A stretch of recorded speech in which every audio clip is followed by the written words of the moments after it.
Israel Nazareno, la fe original de los apóstoles, escrito por Norman Willis, capítulo número 19, Hechos 15 y la autoridad rabínica. En capítulos anteriores vimos cómo Israel tenía un gobierno centralizado y un sacerdocio levítico organizado mientras aún estaba en el desierto. Esto muestra que es posible tener un sacerdocio organizado aún estando fuera de la tierra de Israel. Tengamos esto en cuenta. También vimos cómo el Mesías príncipe vino a retomar la campaña espiritual para restaurar al Adán caído en una nueva fase. El enfoque ya no estaría en ofrecer sacrificios de animales en un templo, sino en enviar discípulos a todas las naciones para establecer un sacerdocio según el orden de Melquisedec a nivel global. Este sacerdocio mundial de Melquisedec llamaría a los hijos perdidos y dispersos de Abraham e Israel de cada familia y de cada clan. Más tarde, generaciones después, un remanente de ellos comenzaría un lento retorno a su herencia en Israel. Además, aprendimos que el sacerdocio levítico no tuvo una herencia en la tierra de Israel. Asimismo, Yeshua dijo que para ser su discípulo, es decir, un sacerdote del orden de Melquisedec, un hombre tenía que abandonar todo lo que tenía. Este fue el precio de servirlo a él y a su pueblo. Lucas, capítulo 14, versículo 33. Del mismo modo, cualquiera que no abandone todo lo que tiene, no puede ser mi discípulo. Aunque los sacerdotes no debían tener posesiones, el ministerio aún necesitaría financiación para llevar a cabo la gran comisión, por lo cual las personas vendían sus posesiones, Hechos 2 y 4, y daban las ganancias a los apóstoles. Maasei, o Hechos, capítulo 4, versículo 32 al 35. Y la multitud de los que habían creído eran de un corazón y un alma, y ninguno decía que eran suyas las cosas que poseían, sino que tenían todas las cosas en común. Y con gran poder, los apóstoles dieron testimonio de la resurrección del Adón Yeshua, y gran favor estaba sobre todos ellos. Ni hubo entre ellos alguno con necesidad, porque todos los que poseían tierras o casas las vendían, y traían las ganancias de lo vendido, y los ponían a los pies de los apóstoles, y distribuían a cada uno según su necesidad. Si los apóstoles no debían tener herencias, ¿por qué fue que los precios de las heredades fueron puestos a los pies de los apóstoles? Para que una organización sea efectiva, su liderazgo debe dirigir en qué se gastan los fondos de la organización. Esto es cierto, ya sea que estemos hablando de un gobierno, un negocio, un sacerdocio del orden de Melquisedec o lo que sea. Para que funcione el sacerdocio levítico, el sumo sacerdote debe controlar los fondos. Si la gente simplemente entregara sus diezmos, primicias y ofrendas al primer sacerdote que conocieran o al sacerdote que los ayudó a ofrecer sus sacrificios, el servicio del templo se derrumbaría rápidamente. Sería similar a pagarle a un mesero en el restaurante y permitirle llevar todo el dinero a su casa. El gerente no tendría fondos para pagar a los cocineros y los lavaplatos, ni pagaría la factura del supermercado. El restaurante pronto se vería obligado a cerrar. A menos que todas las personas dieran sus diezmos al sumo sacerdote o su designado, el sumo sacerdote no tendría fondos para distribuir entre quienes cortaban leña o horneaban el pan de la proposición. Todos los que tenían trabajos de apoyo tendrían que abandonar sus puestos y trabajar como sacerdotes del altar. Tendrían que estar allí para encontrarse con los peregrinos mientras subían a Jerusalén. Pero si todos fueran sacerdotes y nadie sacara agua, picara madera u horneara el pan, el servicio del templo se detendría en algún momento. Esto es más o menos análogo a la situación en el Israel mesiánico de hoy. No hay un sacerdocio apartado, ningún orden y ninguna responsabilidad real. En Hechos 6 vemos organización y orden. En aquellos días, los helenistas levantaron una queja contra los hebreos, porque las viudas helénicas no habían sido bien atendidas. La respuesta de los apóstoles fue asignar 7 hombres adicionales para cuidar a las viudas. Esto fue posible solo porque el fundamento apostólico tenía el poder de asignar cómo se gastarían los fondos. Maasei, o Hechos, capítulo 6, versículo 1 al 4.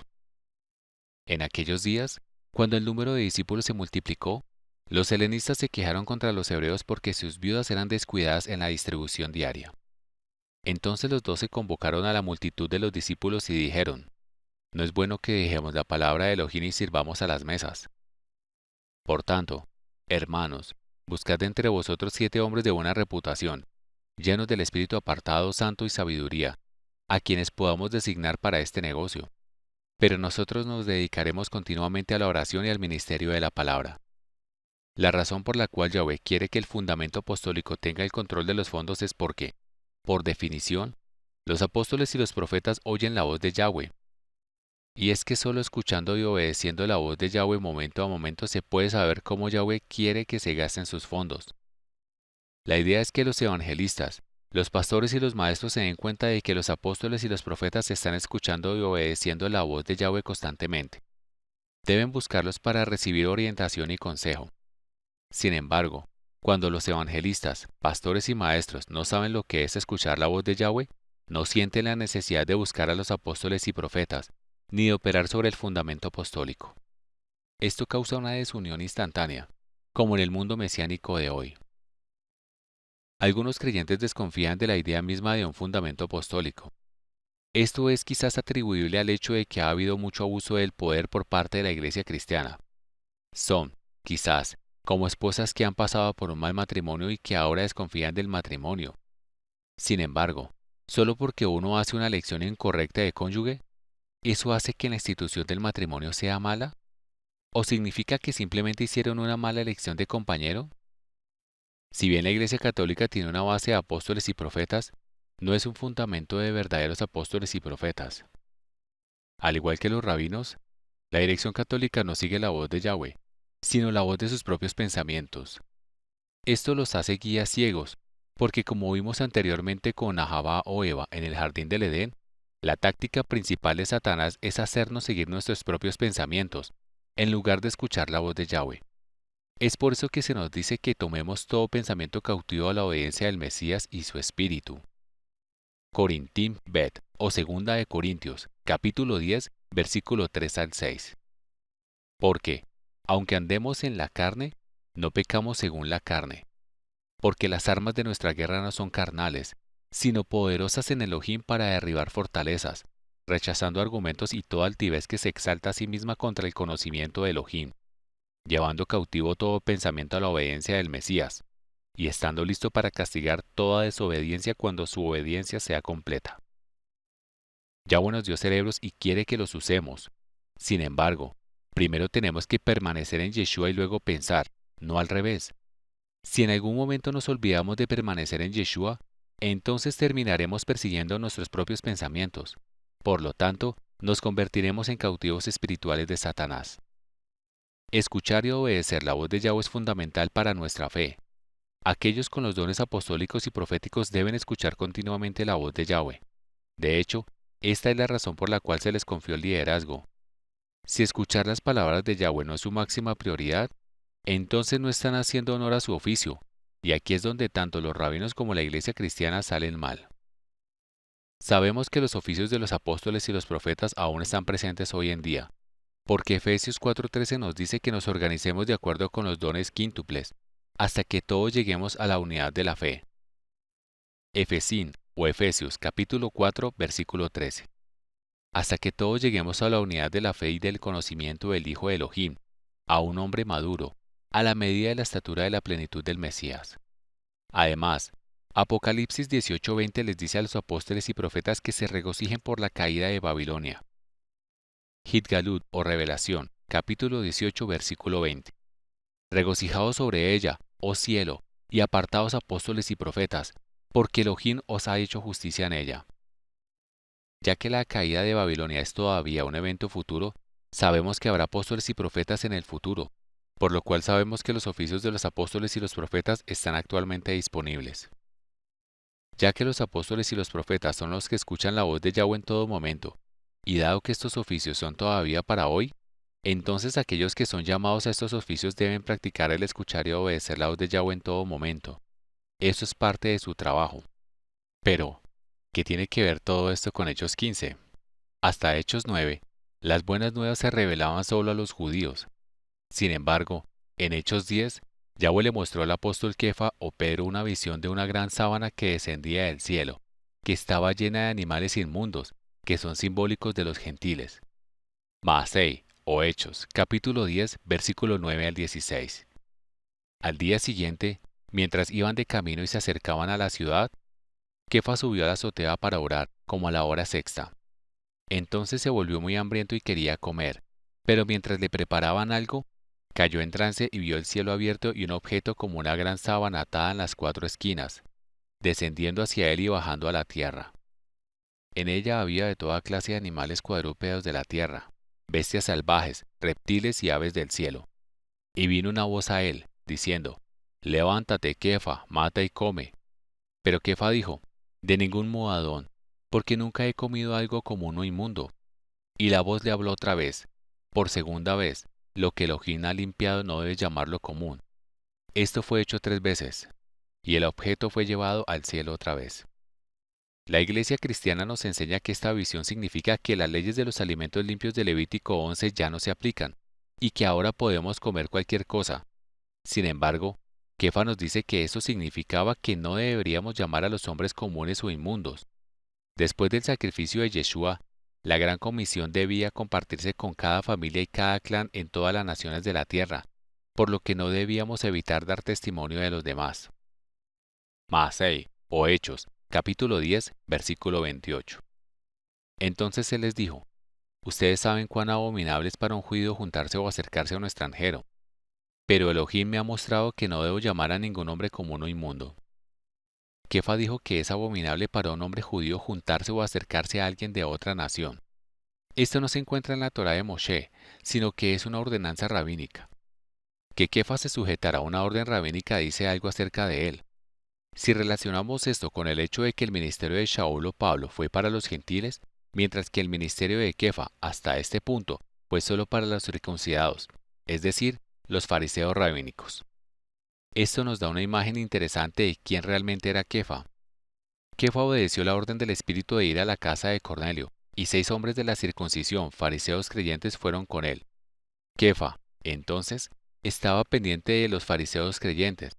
Sin embargo, mientras predicaba, el Espíritu cayó sobre todos los que escucharon, y aquellos de la circuncisión que creyeron estaban asombrados. Maasei, o Hechos, capítulo 10, versículo 44 y 45. Mientras Kefa todavía estaba hablando estas palabras, el Espíritu apartado cayó sobre todos aquellos que escucharon la palabra. Y aquellos creyentes de la circuncisión estaban asombrados, los que vinieron con Kefa, porque el don del Espíritu apartado también había sido derramado sobre los gentiles. Los fariseos rabínicos creen que los gentiles solo pueden convertirse al judaísmo siguiendo un proceso legal específico.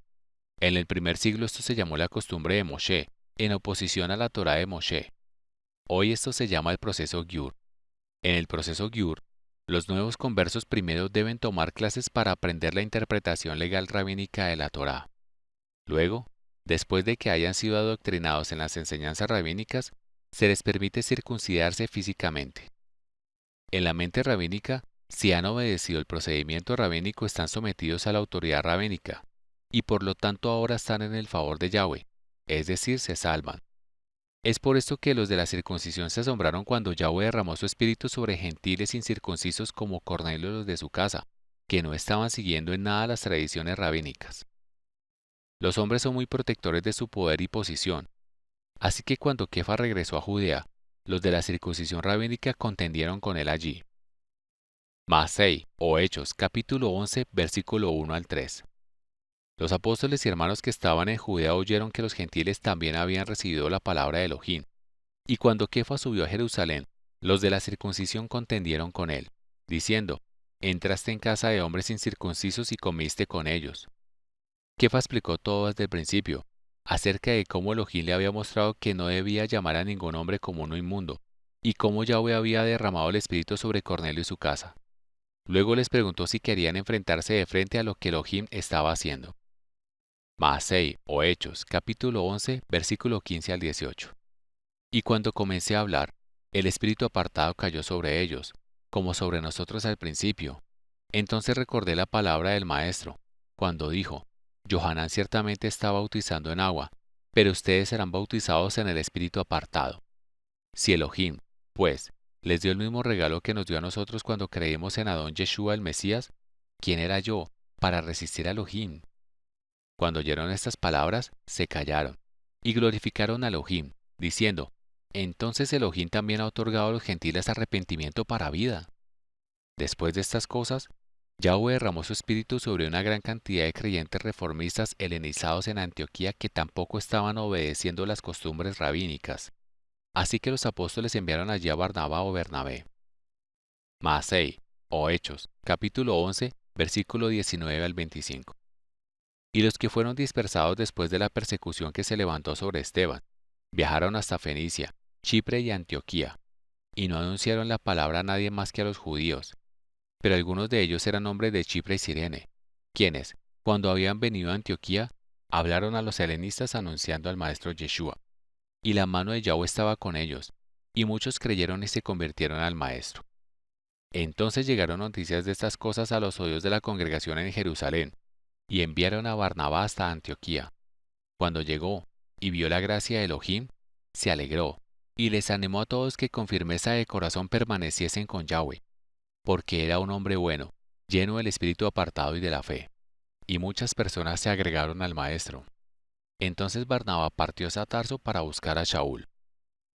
Es sorprendente cuán obstinados y rígidos son los hombres cuando su poder y posición están en juego. Aunque Yahweh había mostrado claramente que no respetaba la autoridad rabínica, en el caso de Cornelio, los fariseos creyentes aún fueron a Antioquía y les dijeron a los creyentes helenizados que, a menos que siguieran el proceso rabínico de Gyur, no podrían ser salvos. En este pasaje, el proceso Gyur se llama costumbre de Moshe, que era diferente de la Torá de Moshe. En el versículo 5, a estos creyentes rabínicos se les llama la secta de los fariseos que creyeron. Este es el mismo grupo espiritual de la circuncisión rabínica que creyeron. Maasei, o Hechos, capítulo 15, versículo 1 y 2. Y algunos hombres bajaron de Judea y enseñaron a los hermanos, a menos de que sean circuncidados según la costumbre rabínica de Moshe, es decir, el proceso de Gyur, no pueden ser salvos. Por esto, Shaul y Barnabá tuvieron una no pequeña disensión y disputaron con ellos. Determinaron que Shaul y Barnabá y algunos otros de ellos deberían subir a Jerusalén, a los apóstoles y a los ancianos, para tratar sobre esta cuestión. Fue una caminata de 2 o 3 semanas desde Antioquía hasta Jerusalén, y debemos recordar que, en la antigüedad, el viaje por carretera podía ser peligroso. A menudo había bandidos y ladrones. Sin embargo, Shaul y Barnabá parecen haber sentido que la perspectiva de la unidad doctrinal valía la pena. Parece haber sido importante para todos ellos que los pastores guíen a sus ovejas de la manera correcta. Esto puede deberse a que las ovejas, por lo general, siguen a sus pastores menores y, a menos que todos los pastores menores guíen a las ovejas en la misma dirección, el rebaño pronto se dividirá. Es decir, el cuerpo del Mesías se dividirá. Maasei, o Hechos, capítulo 15, versículo 4 y 5. Y cuando llegaron a Jerusalén, fueron recibidos por Eclesia los apóstoles y los ancianos, e informaron todas las cosas que Elohim había hecho con ellos. Pero parte de la secta de los fariseos que creyeron se levantó, diciendo, es necesario circuncidarlos y ordenarles que guarden la Torá de Moshe. El orden sugerido por los creyentes rabínicos es el mismo que el del proceso rabínico de Gyur. Primero, hay que enseñarles la interpretación rabínica de la Torá. Segundo, circuncidarlos según el ritual rabínico. Y tercero, mantener la observancia rabínica de la Torá. Anteriormente vimos que el orden rabínico surgió de la orden levítica, mientras que el sacerdocio de Yeshua se basaba en la orden de Melquisedec. Siendo ese el caso, no funcionaría permitir que los rabinos afirmen la autoridad rabínica, es decir, levítica, dentro del orden de Melquisedec. Sin embargo, los rabinos eran tenaces y no renunciaron a su autoridad fácilmente. Deberíamos notar aquí que estos fariseos rabínicos que creyeron son análogos a los judíos mesiánicos rabínicos de hoy. Estos son los judíos que han aceptado a Yeshua como el Mesías, pero todavía creen en la autoridad rabínica y creen que el Talmud es autoritario. Esto es irónico, ya que Yeshua nunca tuvo nada bueno que decir ni sobre el orden rabínico, ni sobre sus tradiciones y enseñanzas hechas por el hombre Masim y Takanot. Después de haber habido mucha discusión, Kefa se levantó para decir que Yahweh lo había elegido para entregar las buenas nuevas a los gentiles, y que no les había impuesto la autoridad rabínica. Por lo tanto, ¿por qué los rabinos trataban de poner su yugo rabínico en los cuellos de los nuevos creyentes cuando Yeshua los llamó a todos estando fuera de la autoridad rabínica? Después de todo, ambos esperaban ser salvos por el favor o gracia de Yeshua a través de la misma fe. Maasei, o Hechos, capítulo 15, versículos 6 al 11. Y los apóstoles y los ancianos se juntaron para considerar este asunto.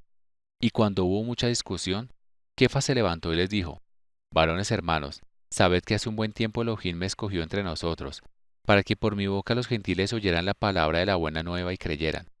Entonces Elohim, quien conoce el corazón, los reconoció dándoles el Espíritu Santo, tal como lo hizo con nosotros, y no hizo distinción entre nosotros y ellos, purificando sus corazones por la fe.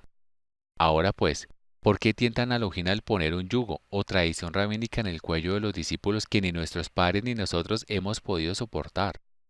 Pero creemos que a través del favor del Adón Yeshua el Mesías seremos salvos de la misma manera que ellos. Entonces Shaul y Barnabá relataron todos los milagros y maravillas que Elohim estaba haciendo entre los gentiles, que no estaban sometidos a la autoridad rabínica. Masei o Hechos, capítulo 15, versículo 12.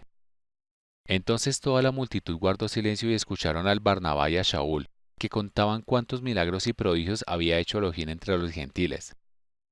Jacob o Jacobo dijo entonces que él juzgaba que no deberían molestar a los gentiles que regresaban, colocándoles el yugo de autoridad rabínica, sino que éstos podrían ingresar a las asambleas simplemente absteniéndose de 4 cosas que Yahweh dice que, por hacerlos, serán cortados de la nación: idolatría, inmoralidad sexual, carnes estranguladas o impuras y sangre. Jacob juzgó que, si los gentiles simplemente se abstuvieran de estas 4 cosas, entonces podrían ingresar a las sinagogas, donde podrían escuchar la Torá de Moshe, la cual era leída en voz alta en ellas. De esa forma, tanto los judíos y efraimitas que regresaran a la fe de Israel serían enseñados por la palabra de Yahweh, en lugar de ser adoctrinados en las tradiciones legales de los rabinos. Maasei o Hechos, capítulo 15, versículo 13 al 21. Y cuando se hubieron callado, Jacob respondió, diciendo: Varones hermanos, escuchadme. Shimón o Pedro ha declarado como Elohim por primera vez visitó a los gentiles, para sacar de ellos un pueblo para su nombre. Y con esto concuerdan las palabras de los profetas, tal como está escrito: Después de esto volveré y reedificaré el tabernáculo de David, que está caído, reconstruiré sus ruinas y lo estableceré, para que el resto de la humanidad busque a Yahweh, todos los gentiles sobre los cuales mi nombre es invocado, dice Yahweh, que hace todas estas cosas. Conocidos por Elohim desde la eternidad son todas sus obras. Por tanto, juzgo que no hostiguemos a los gentiles que se vuelven a Elohim, sino que les escribamos a que se abstengan de cosas contaminadas por los ídolos, de inmoralidad sexual, de cosas estranguladas y de sangre. Porque Moshe ha tenido por muchas generaciones a los que le predican en cada ciudad, siendo leído en las sinagogas todos los Shabbat o sábados. Note el uso de Jacob en la palabra juzgó en el versículo 19. En hebreo, esta palabra se refiere a algo que los apóstoles y profetas normalmente hacen. Como explicamos en nuestro estudio del gobierno de la Torá, un profeta es alguien que oye la voz de Yahweh y habla lo que escucha decir a Yahweh. De esta manera es también como los jueces ungidos del Tanaj o Antiguo Testamento emitirían sus juicios. Oirían el caso y luego escucharían la voz de Yahweh para poder saber cuál era el juicio de Elohim. De esa manera, el juicio que daban no era su propia interpretación privada, sino que era la palabra que Yahweh había dicho. No en vano, así es como Yeshua dice que juzgaba, al hablar lo que escuchaba hablar al Padre, desde arriba, en lugar de hablar de acuerdo con su propia voluntad. Yohanan o Juan, capítulo 5, versículo 30. No puedo hacer nada por mí mismo. Según oigo, juzgo, y mi juicio es justo, porque no busco mi voluntad, sino la voluntad de mi Padre que me envió. Hay 3 oficios principales en Israel: el rey, que es el ejército; el sacerdote, que es el ejército espiritual; y el profeta, que es la comunicación con Yahweh. Los jueces ungidos tenían que ser una combinación de los 3 porque conducían a la nación en tiempos cuando no había un rey. Los apóstoles son básicamente jueces del Pacto Renovado Nuevo Testamento porque también cumplen con estos 3 roles. Una diferencia entre los jueces ungidos y los apóstoles es que, si bien había un solo juez ungido en el momento en que Israel estaba dentro de la tierra de Israel, tenía que haber más de un apóstol en un momento dado, porque la orden de Melquisedec tenía que ir a todas las naciones del mundo. Debido a que iba a ser un sacerdocio unificado, tenía que haber orden entre los apóstoles. Esta orden se estableció al someterse primero al Espíritu de Yahweh, y luego al someterse los unos a los otros, y dejar que el Espíritu de Yahweh decía quién tomara esta posición. Sin embargo, como una cuestión práctica, alguien tenía que tomar el primer puesto, y en estos días era Jacob. Algunos estudiosos creen que Jacob fue elegido para dirigir la asamblea porque era medio hermano de Yeshua. El único problema con esto es que Yeshua tenía otros medio hermanos. Más bien, lo que parece tener más sentido es que Jacob fue elegido para dirigir porque él escuchaba la voz del Espíritu y, por lo tanto, mostraba sabiduría. Sin embargo, la clave que hay que tener en cuenta aquí es que dijo yo juzgo, lo que en hebreo significa que creían que estaba hablando de acuerdo con la voz de Yahweh. Yeshua no solo había condenado la autoridad rabínica, sino que el fundamento apostólico también anuló las afirmaciones de los rabinos en Hechos 15. Los rabinos son una extensión del antiguo orden levítico, y el orden levítico no tiene autoridad en la orden de Melquisedec. Diferentes grupos explican Hechos 15 de distintas maneras, así que seamos claros. Hechos 15 determinó que, antes de que los perdidos o dispersos judíos y efraimitas pudieran unirse al cuerpo de Yeshua y unirse a la nación, debían abstenerse de la idolatría, la inmoralidad sexual, carnes estranguladas o inmundas nombradas en Levíticos 11, y sangre. Si no se abstienen de estas cosas, no podrían entrar a las asambleas o sinagogas, porque ellos así estarían contaminando el campamento. Tenga en cuenta que el liderazgo aún podría reunirse con ellos en el exterior. Parece que los apóstoles estaban tratando de buscar los medios adecuados para permitir a los miembros perdidos y dispersos de la tribu regresar a la nación, sin profanar la asamblea. Sin embargo, dado que fue la Iglesia Católica quien finalmente estableció la orden de Melquisedec en todo el mundo, vayamos ahora y veamos las tendencias generales que configuran la Iglesia Católica y sus hijas protestantes. A lo largo del camino, veremos algunas cosas sorprendentes, incluidas varias maneras en que Satanás espera hacernos tropezar y robar nuestras coronas. Si te gustó nuestro último capítulo, no te pierdas el que sigue. Suscríbete, dale clic a la campanilla para que recibas nuevas notificaciones. Y si deseas obtener más información y encontrar más estudios acerca de la fe una vez entregada a los santos, visítanos en nuestra web en www.nazareneisrael.org/es. Shalom y que Yahweh te bendiga.